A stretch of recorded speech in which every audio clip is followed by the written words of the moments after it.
Oremos. Señor y Padre Celestial, en este momento te pedimos que puedas hablar a través de tu palabra. Señor, que no sea ninguna confianza en mi habilidad y que no sea mi pecado tampoco brotando al hablar, sino que sea tu Espíritu Santo mostrándonos las verdades de tu palabra, haciéndonos vivir cada día para tu gloria y deleitándonos en ello. En el nombre de Jesús. Amén. Les voy a pedir que vayan a Job 25. Hoy no vamos a ver un texto del Nuevo Testamento por la noche, vamos a ir a Job. Que de hecho Job 25 es uno de mis capítulos favoritos en toda la Biblia.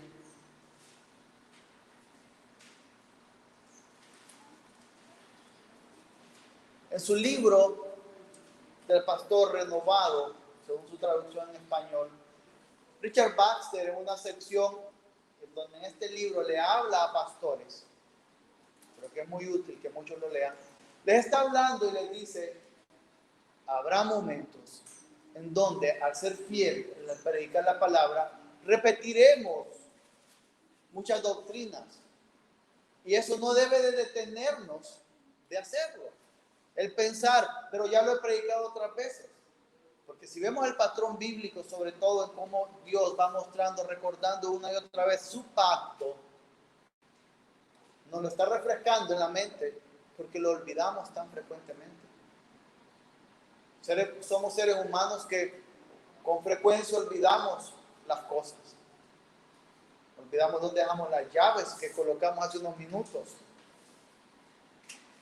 Y este capítulo en particular habla una doctrina preciosa que nos golpea la cara también y que es casi uno de los pilares de nuestra relación con el Señor. Vamos a leerlo.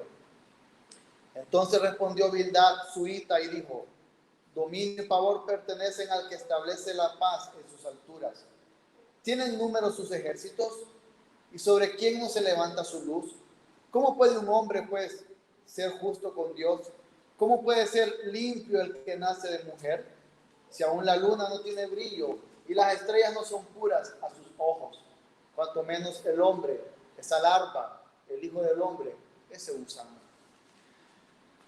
Durante la Reforma Protestante en el siglo XVI, después de muchos años, en donde la doctrina que los apóstoles recibieron de Jesucristo, que le daron a la iglesia, se empezó a ir tergiversando, en donde lo que fue la línea predominante o de autoridad del cristianismo empezó a poner cosas sobre cosas al mismo modo que los rabinos judíos lo hacían, poniendo más peso a lo que el Señor había revelado. Surgió un tema, surgió un debate que muchas veces es conocido por la historia de Martín Lutero, pero no fue el único que empezó a tener en su cabeza muchas cosas. Años antes vamos a ver muchas personas que luchaban con doctrinas similares y que no entendían por qué había tanto peso sobre los hombros de las personas. ¿Por qué tenía que cubrirse tantas cosas? Y llegaban a decir, como el mismo Martín Lutero dijo una vez: yo aborrecía a ese Dios que me exigía tanto para poder estar en paz con él. Y él se convirtió en un experto de latigazos, de darse dolor por causa de su culpa, de su pecado, de sentirse mal. Y no encontraba una forma cómo estar en paz con Dios. Y fue hasta que comenzó a estudiar la Biblia, porque hasta ese momento, después de haber sido ordenado como sacerdote, muy pocas veces había estado en contacto con ella. Y de hecho pasaba que muchos sacerdotes nunca tenían contacto con la Biblia en toda su vida. Solo tenían liturgias, libros u otras cosas que tenían que seguir.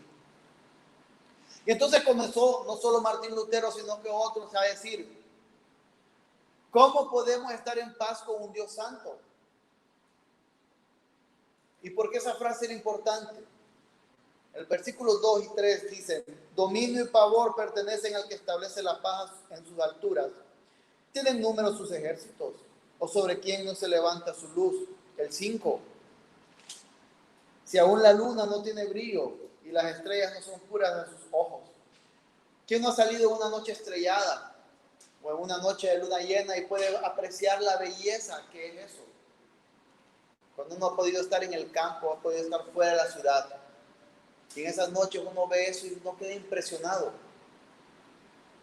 Y aún ni siquiera eso bello, está diciendo aquí Bildad Suita, ni siquiera eso se compara a la hermosura de nuestro Dios.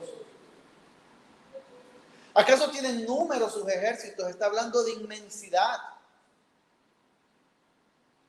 Está hablando de su grandeza. Está hablando de su pureza, de su misericordia también. Cuando él dice, ¿y sobre quién no se levanta su luz? El Evangelio nos relata que Dios hace salir el sol para justos e injustos. Y en el pacto con Noé, en su misericordia, Dios también dice que va a permitir que haya bendición, que haya las estaciones, que haya fruto, que haya todo lo que el ser humano necesita, justo e injusto. Esa es la bondad del Señor. Y esa bondad y esa grandeza son eternas porque nuestro Señor es eterno. Estamos así ante un Dios santo. Estamos así ante un Dios inmensamente santo, misericordioso, pero con una ira justa también. Josué leía hace poco el castigo a las naciones, cuando muchas veces cuando estamos leyendo las narrativas del Éxodo y de la conquista de la tierra prometida y en otros eventos también, la gente tiende a decir, pero eso eran asesinatos, eso era Dios utilizando una nación para impartir justicia santa a otros. Es así que estamos viendo y que dice Bildad Suita, el Señor es grande, el Señor es santo. Ahora bien, nuestro día a día está marcado por ese entendimiento de nuestro Dios es santo, nuestro Dios es grande. Al levantarnos ante cualquier adversidad, ante cualquier situación, estamos viviendo en esa realidad. No solo en su santidad y su grandeza en el sentido de que nos empuja y nos guarda, sino también en su santidad en el sentido que nos demanda ser santos. El Señor demanda que seamos santos. Y entonces Bildad Suita está diciendo aquí en todo este drama que se está desarrollando alrededor de Job y todos sus amigos y lo que se está hablando, esta verdad que todos necesitamos recordar. No hay forma. Dios es grande. Dios es grande. Pero entonces luego viene una realidad. Versículos 4 y 6. ¿Cómo puede un hombre ser justo con Dios? ¿Cómo puede ser limpio el que nace de mujer? Cuanto menos, verso 6, el hombre, esa larva, el hijo del hombre, ese gusano. Y cuando leemos eso, ese larva, gusano, no es más que pensamiento asqueroso. Yo no sé a quién le gusta pensar en un gusano como algo bello, hermoso, apreciarlo y tenerlo aquí, que le ande rodando por toda la espalda. O una larva también de cualquier cosa. Eso es lo que produce asquerosidad y muestra inferioridad. Y lo que el Señor está diciendo acá, a través de este hombre, inspirado por el Espíritu Santo, a las palabras es, seres humanos, hombres, mujeres, ustedes no pueden estar de pie ante un Dios santo, pues con la caída todo fue dañado, lo bueno que era todo fue dañado por completo.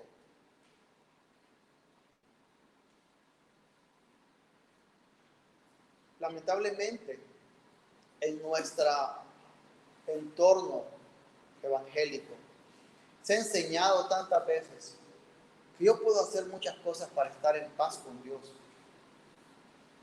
Y eso ha llevado a un tema de hipocresía en donde que no sepa nadie que yo lucho con un pecado. El Señor me libre. Peor si yo estoy enfrente y la gente me está viendo y que tenga que reconocer que hay pecados en mi vida con los cuales yo lucho. ha llevado a muchas personas a vivir en frustración, porque ven superhombres que se levantan y nadie está a la altura de esos superhombres, que están a un paso de ser beatificados. Porque no se vive a la realidad de que nadie, ningún nacido de mujer, es capaz de estar en paz ante Dios por sus propios méritos. Y recordando las palabras del canto que leíamos, no ha sido Cristo. Perdón, no ha sido yo, ha sido Cristo. Cuando entendemos esa verdad, nos da un golpe de humildad. Levantarnos cada día, recordar en cada momento que es por Cristo, no es por nuestra capacidad. Y también nos lleva no solo a pensar en cuán bajos, inferiores o ignorantes somos o incapaces de obtener una salvación, sino también en cómo comportarnos día a día. La situación que ha estado alrededor de nosotros en el último año nos ha estado golpeando tanto a la cara, cuando hemos dependido muchas veces de lo que sabemos, de a quién conocemos, de cómo mover las cosas. Y cuando la realidad nos ha golpeado por completo, nos hace recordar que no importa cuántos doctorados tenga alguien, que no importa cuántos años tenga, es un gusano, es una larva. Y no se trata de empezar a decir no sirvo, ir por la vida y decir soy lo peor del mundo. Es entender que somos gusanos y larvas cuando nos vemos ante un gran Dios. Eso es lo que somos. Entonces viene la gran pregunta: ¿cómo puede entonces el ser humano, con sus defectos, con su pecado, con su inmundicia, estar en paz con un Dios santo,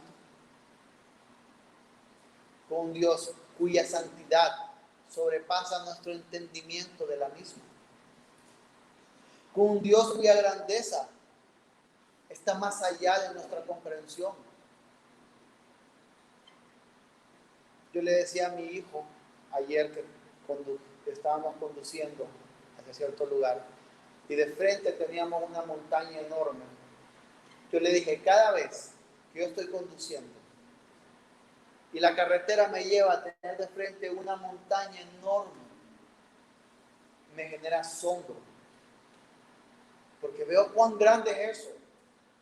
Reflexiono cuán miserable y pequeño soy yo. Y luego digo, el que creó eso es mucho más grande.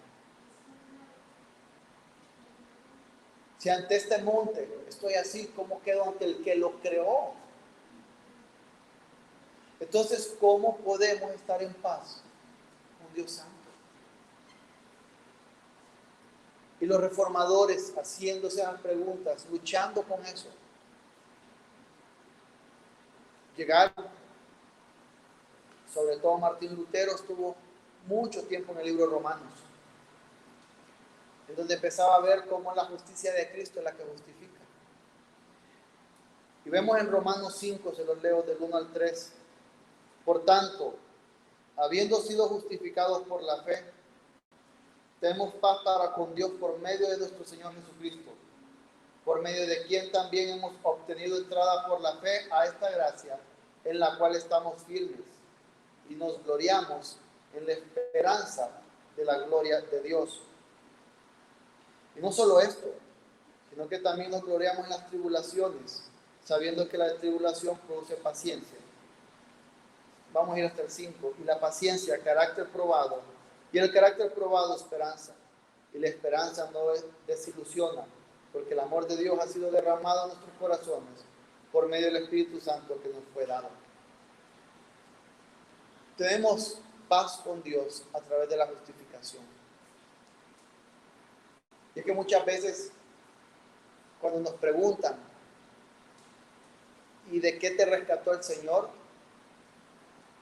Decimos de forma correcta, mas sin entendimiento, me salvó del infierno. ¿Por qué digo de forma correcta pero sin entendimiento? Porque a veces el infierno lo vemos como esa mitología griega o escandinava en donde hay un Dios que es el que está gobernando ese infierno y pensamos que ese infierno es el lugar donde Satanás gobierna y va a estar dándole con algo ahí a las personas toda la eternidad. Y no entendemos que el infierno es la ira de Dios. Y que quien gobierna el infierno, quien lo gobernará será Dios mismo también. Y Satanás y sus demonios estarán retorciéndose ahí junto a aquellos que no han creído en el Señor Jesucristo. Así que cuando decimos que nos rescató el infierno, lo decimos bien, pero sin entender que el infierno es la ira de Dios contra el pecado.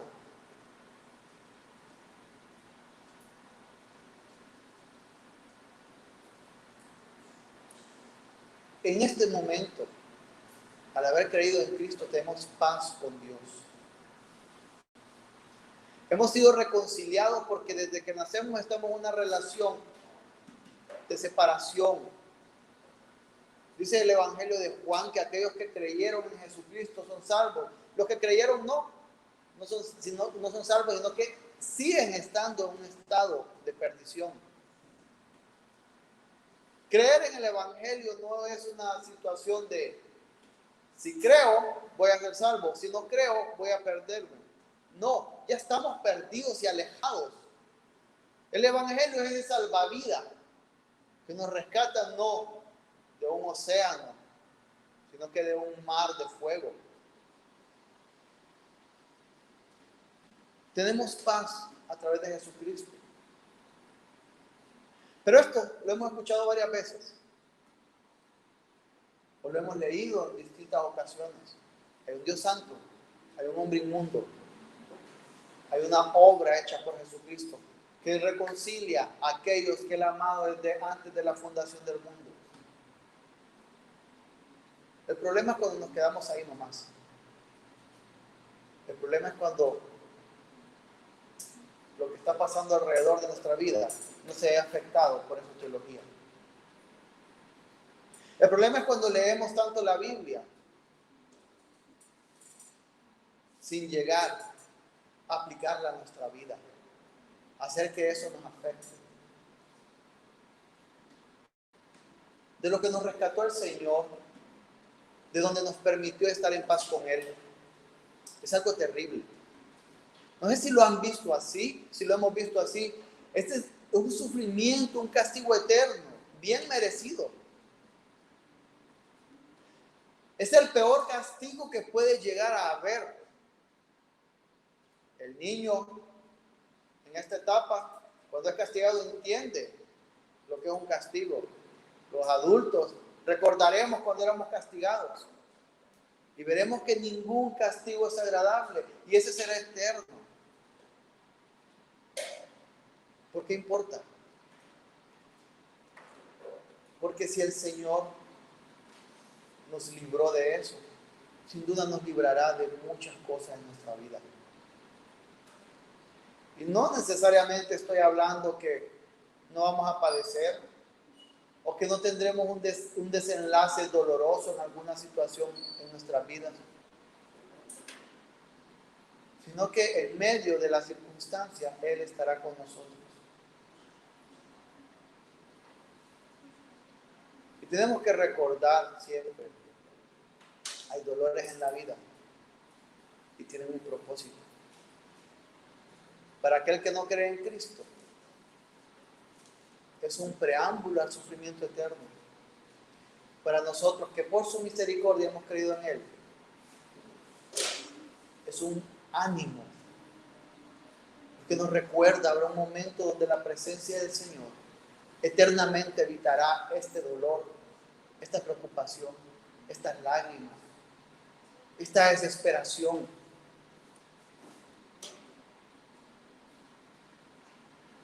Si el Señor nos libró de ese momento difícil de la vida eterna, de la condenación eterna, nos sacó de ahí. Sin duda está con nosotros el día a día. Jesucristo prometió estar con nosotros hasta el fin. Y hasta dijo, me tengo que ir, les conviene que me vaya porque vendrá un consolador que estará cada día con ustedes, en ustedes.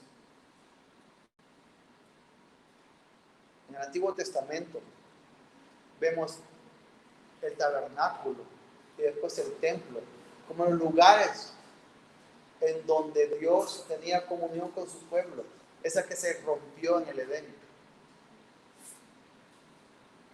Y Dios nos dio una probadita de lo que será una comunión eterna con Él cuando se encarnó, cuando el Hijo se encarnó. Pero después, cuando el Hijo asciende, viene el Espíritu Santo y tenemos una comunión continua. Porque incluso la que había en el tabernáculo y el templo no era para todos. No todos podían estar en el lugar santísimo. Era solo el sumo sacerdote.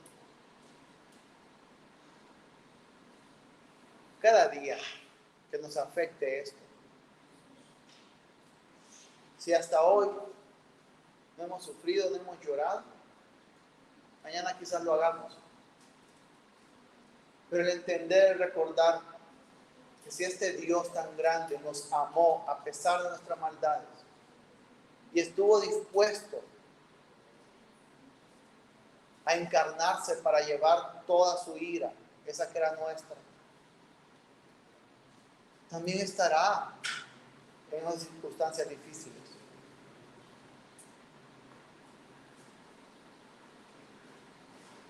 Es lo importante de conocer las doctrinas y de recordarlas una y otra vez. Cuando las podemos comprender a la luz de lo que estamos pasando cada día.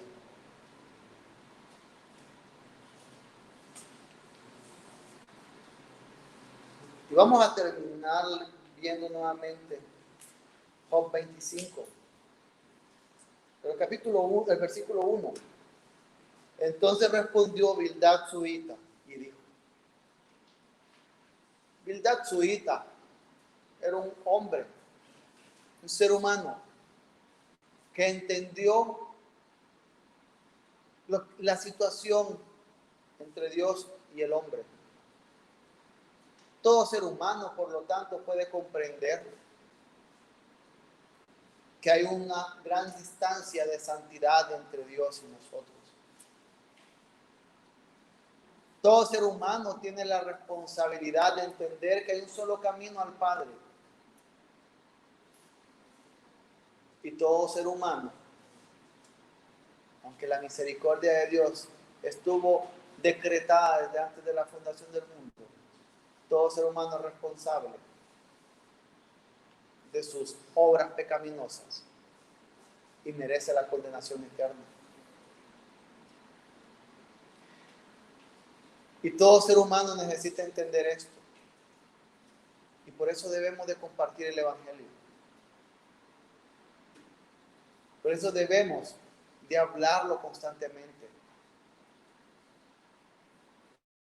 Los hombres, con nuestras familias. Y muchas veces hay ambientes laborables en donde no se es permitido o no se es tan propicio para hablar abiertamente el Evangelio. Pero pueden haber momentos, pueden haber situaciones que permitan hacerlo. Estemos preparados para cuando lleguen esos momentos. El Señor nos los pondrá. Y debemos de estar preparados para poder compartir el Evangelio en esos momentos. Pero en los lugares donde somos los responsables en nuestras familias, se tengan o no se tengan hijos, incluso cuando una mujer es quien lleva las riendas del hogar porque no hay un hombre, que no hay un esposo, un padre, también tiene la responsabilidad de hablar estas verdades. No dependerá de nosotros el que alguien se salve o no, pero sí podemos ser un medio, así como la predicación es el medio que el Señor determinó. para redarguir corazones y mostrar pecados. Recordemos, hermanos, el Señor nos ha rescatado de algo terrible. Él está día a día con nosotros. No solo lo estará eternamente después de que muramos, está acá, hoy, en cada instante. En la noche más oscura, como dice acá, en lobreguez no estoy desamparado, el Salvador conmigo estará.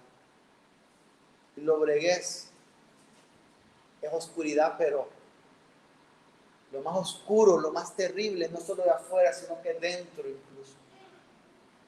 Así que cuando hay oscuridad afuera y dentro de nosotros, no estamos desamparados. Y Dios, por iniciativa, ha hecho las paces con aquellos que hemos creído en Jesucristo. Vamos a orar. Oh Señor, tú eres bueno y misericordioso todo el tiempo. Y sin duda no merecíamos nada de tus bendiciones. No merecíamos esta gracia indescriptible que tampoco se puede entender de hacer paces con nosotros. Pero te lo agradecemos. Y te pedimos que eso afecte cada día, Señor. Cada minuto, cada segundo. Que la desesperación no sea lo que nos domine o el temor, sino la verdad de que si nos libraste de eso, de ese castigo eterno, estás con nosotros en cada circunstancia, llevándonos de la mano. En el nombre de Jesús. Amén.